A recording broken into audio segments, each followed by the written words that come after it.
الحمد لله رب العالمين والصلاة والسلام عليك يا خاتم الأنبياء والمرسلين أما بعد فأعوذ بالله من الشيطان الرجيم بسم الله الرحمن الرحيم السلام علیکم ورحمۃ اللہ تعالی وبرکاتہ۔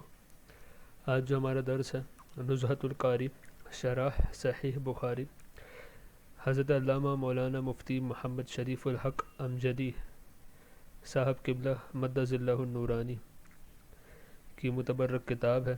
اس کے صفحہ نمبر 290 سے 297 تک انشاءاللہ تعالی ہم لوگ اس لیکچر میں کمپلیٹ کرنے کی کوشش کریں گے، اور جو حدیث ہرقل تھا ہمارا مکمل ہو گیا تھا پچھلے درس میں، تو آج کتاب الایمان سے آغاز کرتے ہیں۔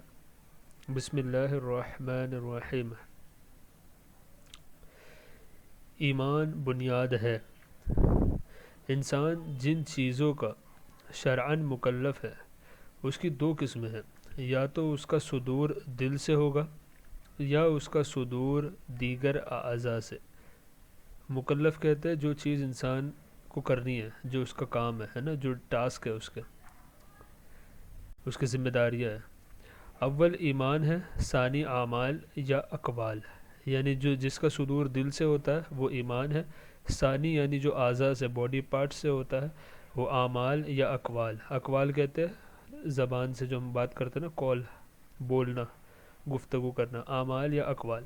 سارے اعمال اور اقوال کی بنیاد ایمان ہے۔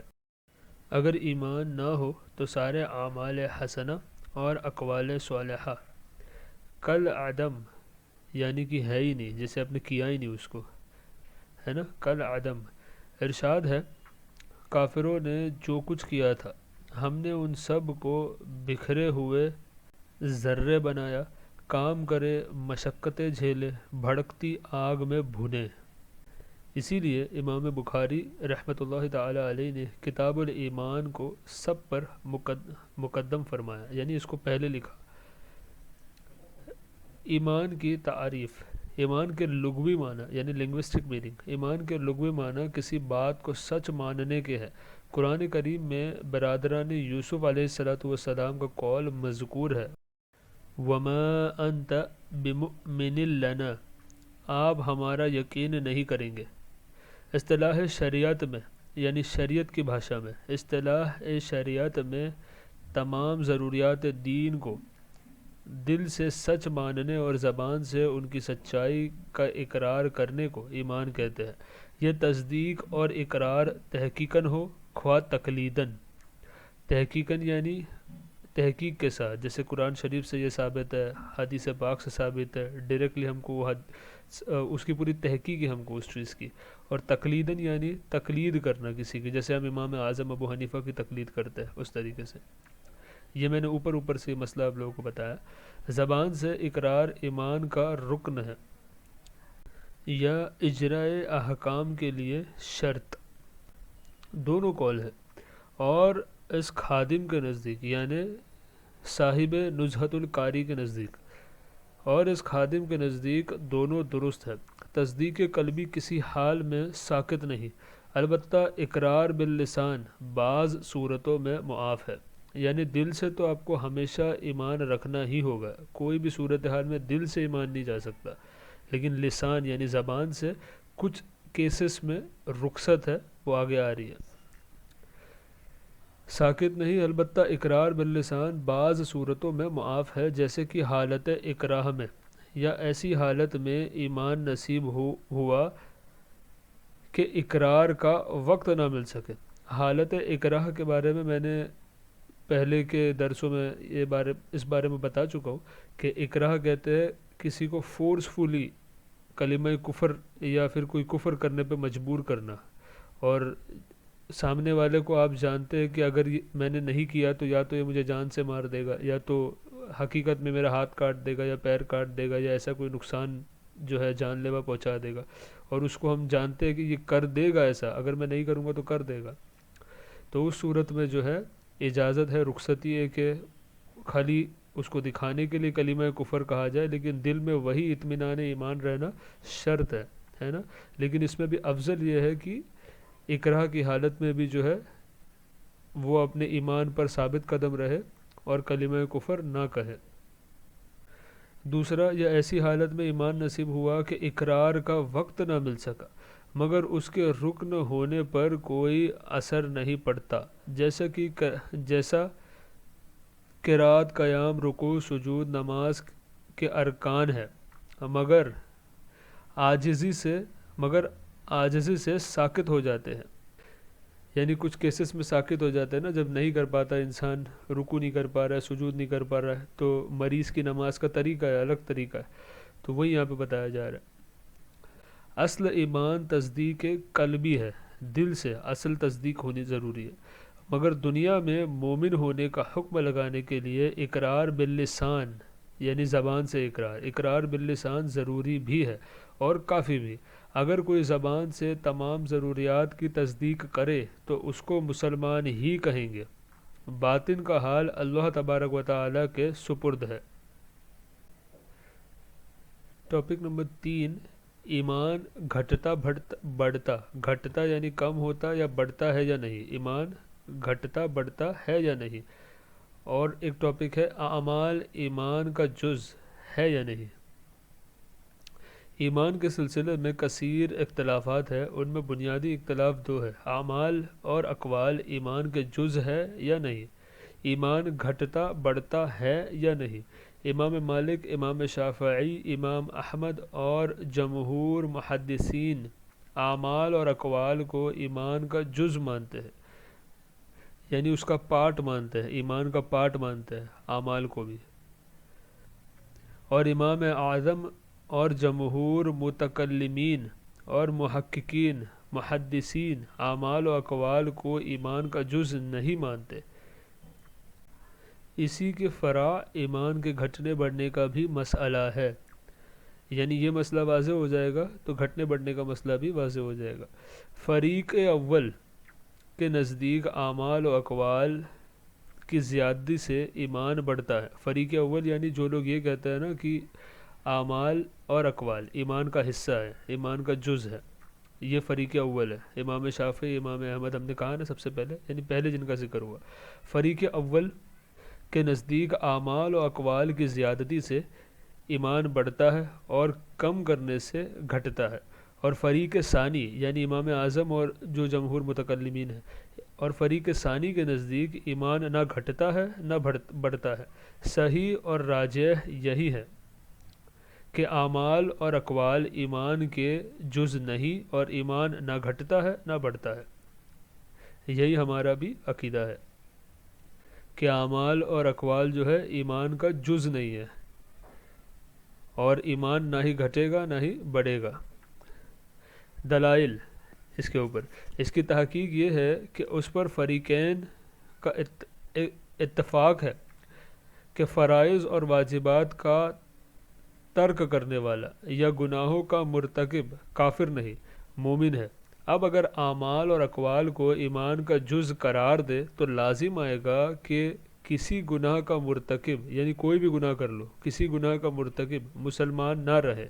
اگر آپ کہو گے کہ ایمان کا حصہ ہے، تو اگر آپ اس گناہ کو کرو گے، آپ نے کسی فرض کو چھوڑا ہے، کسی واجب کو چھوڑا، کیونکہ ایمان کا حصہ ہے، اس کو چھوڑ دیا تو ایمان جاتا رہا۔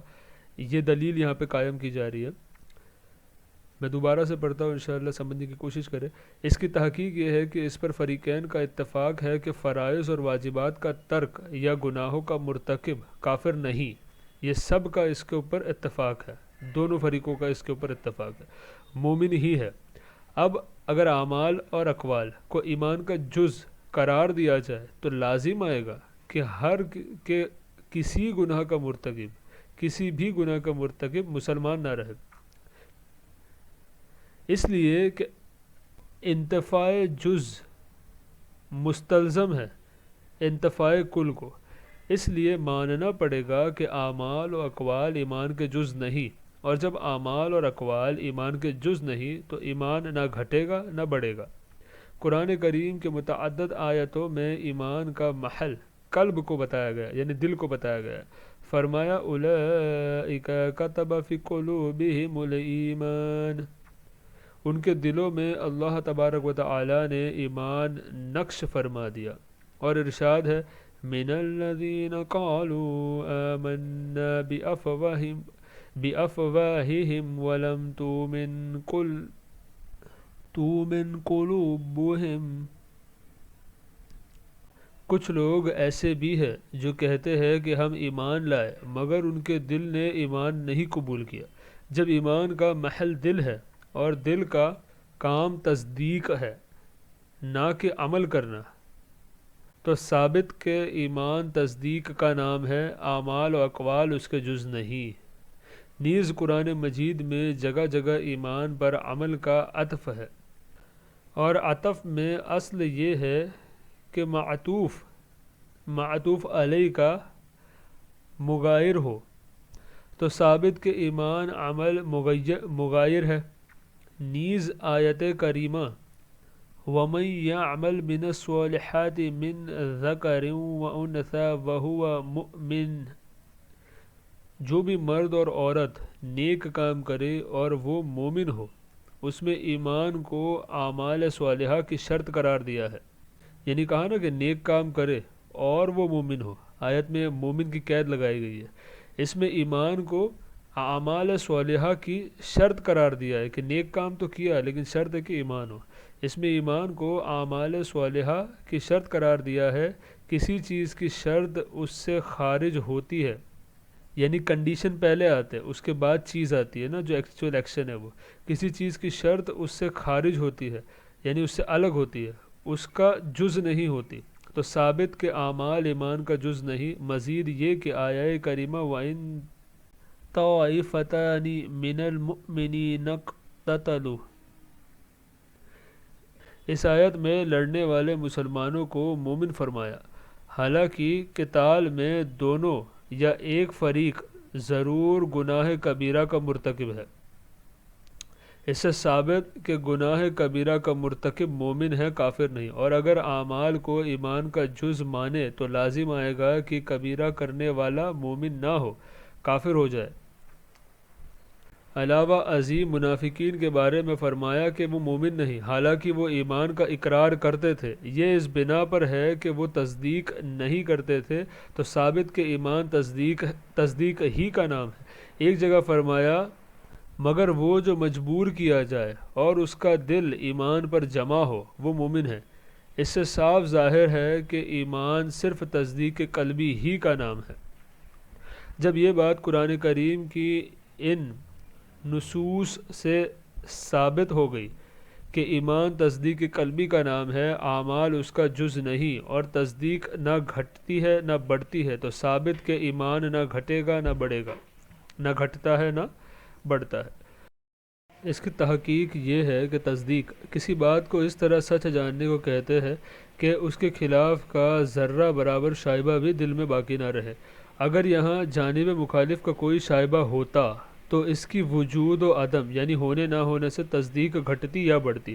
مثلا ایک درجہ وہ ہوتا جسے جانب مخالف کا کوئی شائبہ نہ ہوتا، یہ سب سے اعلیٰ تصدیق ہوتی. دوسرا وہ جس میں جانب مخالف کا شائبہ ہے، یہ پہلے سے کمتر درجے کی ہوتی. پھر جسے جانب مخالف کچھ زیادہ ہے، یہ دوسرے سے بھی کمتر درجے کی ہوتی ہے.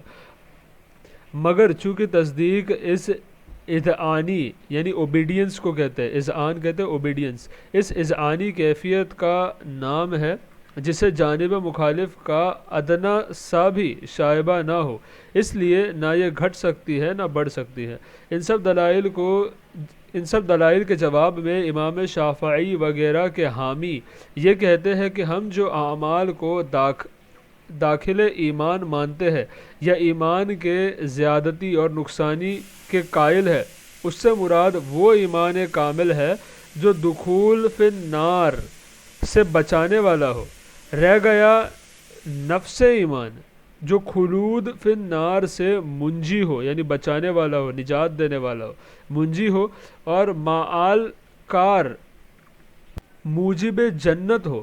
اس کے بارے میں ہم بھی یہی کہتے ہیں کہ وہ صرف تصدیق قلبی ہے. مگر چونکہ متعدد احادیث اور آیت میں ایمان کی زیادتی کا صراحتاً ذکر ہے اور بہت سے ایسی ہے جن سے ایمان کی زیادتی اور نقصان ثابت ہوتا ہے، اس لیے ہم نصوص کی تصحیح کے لیے کہتے ہیں کہ ایمان زیادتی اور نقصان قبول کرتا ہے۔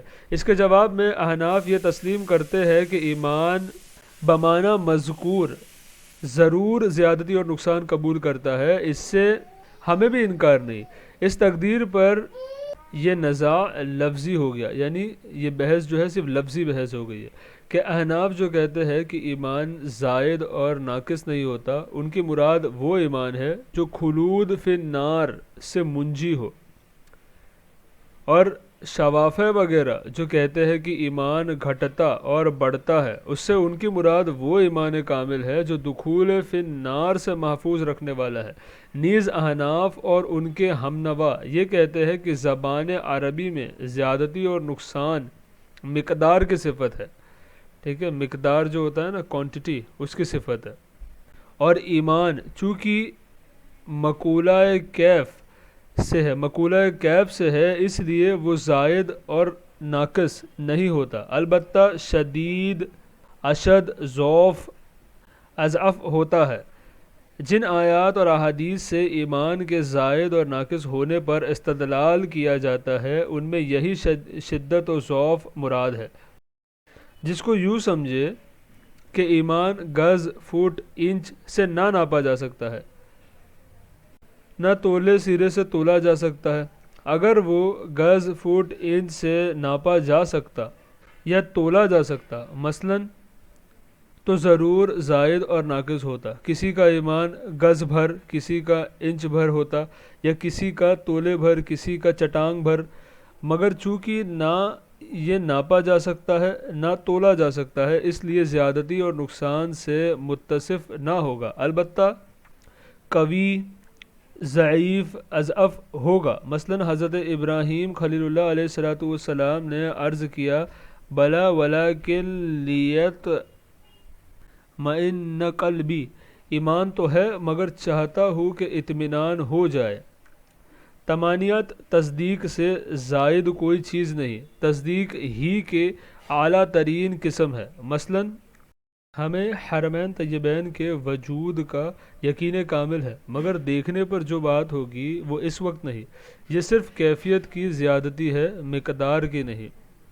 اقولہ یعنی مفتی صاحب یہ فرما رہے ہیں، مفتی صاحب کا قول، مگر اردو زبان عربی کے مثل اتنی وسیع نہیں کہ مقدار کے لیے الگ لفظ ہو اور کیفیت کے لیے الگ، گھٹنے بڑھنے، کم زیادہ ہونا۔ اردو میں مقدار کی بھی صفت ہے اور کیفیت کی بھی صفت ہے، اس لیے اگر اردو میں کوئی یہ کہے کہ ایمان گھٹتا ہے یا بڑھتا ہے، کم زیادہ ہوتا ہے، تو کوئی حرج نہیں ہونا چاہیے۔ فَلْيَتَأَمَّلْ۔ علاوہ ازیں احناف یہ بھی فرماتے ہیں کہ ایک ایمان اجمالی ہے، مثلا اجمالی طور پر یہ یقین کرنا کہ مذہب اسلام حق ہے۔ دوسرا تفصیلی، یعنی تمام ضروریات دین کو مفصلاً حق ماننا، مثلا اللہ تبارک و تعالی ایک ہے، واحد ہے، لا شریک لہ، لا شریک ہے، حج ہے، قیوم ہے، اور خالق اور رازق ہے، وغیرہ وغیرہ۔ یہ بدیہی بات ہے کہ ایمان اجمالی میں گھٹنے بڑھنے کا سوال ہی نہیں، ایمان تفصیلی ضرور گھٹتا بڑھتا ہے، اس سے انکار بدیہیت کا انکار ہے، اس سے انکار بدیہیت کا انکار ہے۔ اقولہ یہ بنظر دقیق ایمان کی کمی زیادتی نہیں بلکہ متعلق ایمان کی کمی زیادتی ہے، یعنی ان باتوں کی کمی زیادتی جن پر ایمان لایا گیا، یعنی مومن بیہی کی، اور یہی مراد ان آیتوں اور احادیث سے ہے جن سے صراحتاً یا کسی طرح ایمان کی کمی زیادتی سمجھی جاتی ہے۔ مثلا آیہ کریمہ وَإِذَا تُلِيَتْ عَلَيْهِمْ آيَاتُنَا زَادَتْهُمْ ایمانا، جب ان پر ہماری آیتوں کی تلاوت کی جاتی ہے تو ان کا ایمان زائد ہو جاتا ہے۔ ظاہر ہے کہ آیت خود ایمان نہیں، مومن بہا ہے، یعنی ایمان کے متعلق ہے، ان پر ایمان لایا گیا ہے، اس لیے یہاں زیادتی سے مراد وہی مومن بہی کی زیادتی ہے۔ مصدر بمعنی مفعول بہ شایا زایا ہے۔ ضروریات دین۔ ایمان کی تعریف میں جو ضروریات دین کا لفظ آیا ہے اس سے مراد وہ دینی باتیں ہیں جن کا دین سے ہونا ایسے قطعی یقینی دلیل سے ثابت ہو جس میں ذرہ برابر شبہ نہ ہو، اور ان کا دینی بات ہونا ہر عام اور خاص کو معلوم ہو۔ خواص سے مراد علماء ہے اور عوام سے مراد وہ لوگ ہیں جو عالم نہیں مگر علماء کی صحبت میں رہتے ہو۔ اس بنا پر وہ دینی باتیں جن کا دینی بات ہونا سب کو معلوم ہے مگر ان کا ثبوت قطعی نہیں تو وہ ضروریات دین سے نہیں، مثلا عذاب قبر، اعمال کا وزن، یوں ہی وہ باتیں جن کا ثبوت قطعی ہے مگر ان کا دین سے ہونا عوام و خواص سب کو معلوم نہیں تو وہ بھی ضروریات دین سے نہیں۔ جیسا سلیبی بیٹیوں کے ساتھ اگر پوتی ہو تو پوتی کو چھٹا حصہ ملے گا۔ یہ وراثت کے مسائل ہیں۔ جن دینی باتوں کا ثبوت قطعی ہو اور وہ ضروریات دین سے نہ ہو، ان کا منکر اگر اس کے ثبوت کے قطعی ہونے کو جانتا ہو تو کافر ہے، اور اگر نہ جانتا ہو تو اسے بتایا جائے، بتانے پر اگر حق مانے تو مسلمان، اور بتانے کے بعد بھی اگر انکار کرے تو کافر، بحوالہ شامی۔ بہت امپورٹنٹ مسئلہ ہے، دوبارہ سے پڑھ رہا ہوں، آپ لوگ اس کو سماعت کریں۔ جن دینی باتوں کا ثبوت قطعی ہو اور وہ ضروریات دین سے نہ ہو، ان کا منکر، ایسی باتوں کا منکر اگر اس کے ثبوت کے قطعی ہونے کو جانتا ہو، یعنی وہ جانتا ہو کہ یہ قطعی دلیل سے ثابت ہے، تو وہ کافر ہو گیا، اور اگر نہ جانتا ہو تو اسے بتایا جائے گا، بتانے پر اگر حق مانے تو مسلمان ہے، اور بتانے کے بعد بھی اگر انکار کرے تو کافر۔ وہ باتیں جن کا دین سے ہونا سب کو معلوم ہے مگر ان کا ثبوت قطعی نہیں، ان کا منکر کافر نہیں۔ اگر یہ باتیں ضروریات مذہب اہل سنت سے ہو تو گمراہ، اور اگر اس سے بھی نہ ہو تو کھاتی یعنی خطا کار۔ ضروریات مذہب اہل سنت۔ مذہب اہل سنت کی ضروریات کا مطلب یہ ہوتا ہے کہ اس کا مذہب اہل سنت سے ہونا سب عوام و خواص اہل سنت کو معلوم ہو، جیسے یہی عذاب قبر، اعمال کا وزن وغیرہ۔ تعلیقات، یہ ایک نیا لفظ، آپ لوگ اس کو بھی سن لیں، بہت اچھا ماشاءاللہ یہ چیز ہے۔ اب تک ہم لوگ حدیث پاک کا لفظ تو سن ہی رہتے ہیں، لیکن یہ تعلیقات، امام بخاری رحمۃ اللہ تعالی علیہ کہیں بلا سند یعنی بنا سند کے، بلا سند کچھ احادیث اور اقوال صحابہ و اسلاف نقل کرتے ہیں، جیسے کہتے ہیں ابن عمر نے کہا، ابن اسحاق نے کہا، رسول اللہ صلی اللہ علیہ وسلم سے مروی ہے۔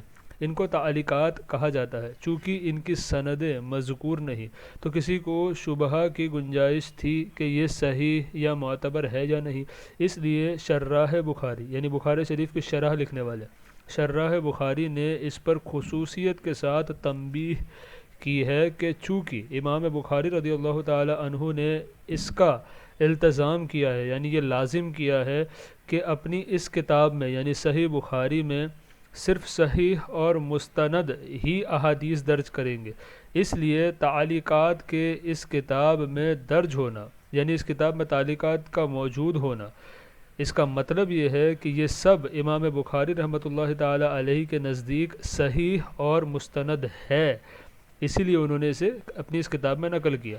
بعض حضرات نے یہ تفصیل کی ہے کہ امام بخاری رحمۃ اللہ تعالی علیہ کا کسی تعلیق کو صیغۂ جزم یعنی یقین کے ساتھ ذکر کرنا ان کی جانب سے اس کے صحیح ہونے کا حکم کرنا ہے، اور صیغۂ تمریض سے ذکر کرنا اس کی تصحیح کا حکم نہیں، لیکن اس کو واہی بھی نہیں کہا جا سکتا، اس لیے کہ اگر وہ واہی یعنی ایسی ہوتی تو اس کتاب میں درج نہیں کرتے، اس کی تفصیل مقدمے میں گزر چکی۔ تعلیقات نمبر 1، والحب فی اللہ والبغض فی اللہ من الایمان، یعنی اللہ تبارک و تعالیٰ کے لیے محبت، اللہ تبارک و تعالیٰ کے لیے بغض ایمان سے ہے۔ قرطبی نے کہا کہ بخاری کی تمام تعلیقات صحیح اور مسند ہے، یعنی سند والی ہے۔ سند اس لیے نہیں ذکر کی تاکہ اصل کتاب میں جن سخت شرائط کی پابندی کی ہے ان میں اور جو ان شرائط پر نہیں ہے دونوں میں فرق کر دے، یعنی جن احادیث کو سند کے ساتھ ذکر کیے ہے ان میں جن شرائط کا لحاظ کیا ہے ان شرائط پر تعلیقات پوری نہیں اترتی۔ شرح نمبر 1، ان الفاظ کے ساتھ یہ تعلیق کہیں نہیں ملی کتاب حدیث میں با الفاظ مختلف اس معنی کے احادیث ہے۔ مثلا ابو داود میں حضرت ابو ذر غفاری رضی اللہ تعالی عنہ سے مروی ہے کہ رسول اللہ صلی اللہ تعالی علیہ وآلہ وسلم نے فرمایا، تمام اعمال سے افضل اللہ تبارک و تعالی کے لیے محبت کرنا اور اللہ تبارک و تعالی کے لیے عداوت کرنا۔ مصنف ابن ابی شیبہ میں حضرت عبداللہ بن مسعود رضی اللہ تعالی عنہ سے ہے کہ انہوں نے فرمایا، ایمان کی سب سے مضبوط گرہ اللہ تبارک و تعالی کے لیے محبت کرنا، اللہ تبارک و تعالی کے لیے عداوت کرنا ہے۔ عداوت کہتے ہیں دشمنی کرنے کو۔ ابو داود میں حضرت ابو امامہ رضی اللہ تعالی عنہ سے روایت ہے کہ فرمایا، جس نے اللہ تبارک و تعالی کے لیے محبت کی، اللہ تبارک و تعالی کے لیے عداوت کی، اللہ تبارک و تعالی کے لیے دیا، اللہ تبارک و تعالی کے لیے منع کیا، اس نے ایمان کامل کر لیا۔ سبحان اللہ۔ شرح نمبر 2، اللہ تبارک و تعالی کے لیے محبت اور عداوت کا مطلب۔ اللہ تبارک و تعالی کے لیے محبت کا مطلب یہ ہے کہ کسی سے اس لیے محبت کی جائے کہ وہ دین دار ہے، اور اللہ تبارک و تعالی کے لیے عداوت کا مطلب یہ ہے کہ کسی سے عداوت ہو تو اس بنا پر ہو کہ وہ دین کا دشمن ہے یا دیندار نہیں ہے۔ اسی طرح اللہ تبارک و تعالی کے لیے دینے اور منع کرنے کا بھی مطلب یہ ہے کہ کسی کو کچھ دے تو اللہ تبارک و تعالی کی رضا مطلوب ہو، اور کسی کو کچھ دینے سے انکار کرے تو اس سے بھی اللہ تبارک و تعالی کی خوشنودی مقصود ہو۔ امام بخاری رضی اللہ تعالی عنہ کا مقصود یہ ہے کہ محبت اور عداوت گھٹتی اور بڑھتی ہے، اور جب یہ ایمان سے ہے تو ثابت ہوا کہ ایمان بھی گھٹتا بڑھتا ہے۔ تو ہمارا جواب امام بخاری، یعنی یہاں پر ہمارے جو امام ہے نا وہ فرما رہے، ہمارا جواب یہ ہے کہ محبت اور عداوت بھی کیفیات نفسانیہ سے ہے، تو لازم یہ آیا کہ ایمان با اعتبار کیف گھٹتا بڑھتا ہے، اس کے ہم منکر نہیں۔ یہ ہم نے پوری جو ہے آرگومنٹ اوپر دیکھی تھی نا، وہی یہاں پر دوبارہ سے جو ہے خلاصہ عرض کیا ہوا ہے۔ آگے مزید تعلیقات آئے گی اس کے اوپر، ہم لوگ نیکسٹ لیکچر میں انشاءاللہ تبارک و تعالی سے کنٹینیو کریں گے۔ آج کا ہمارا درس یہی پر مکمل ہوا۔ السلام علیکم ورحمۃ اللہ تعالی وبرکاتہ۔ دعا کی گزارش۔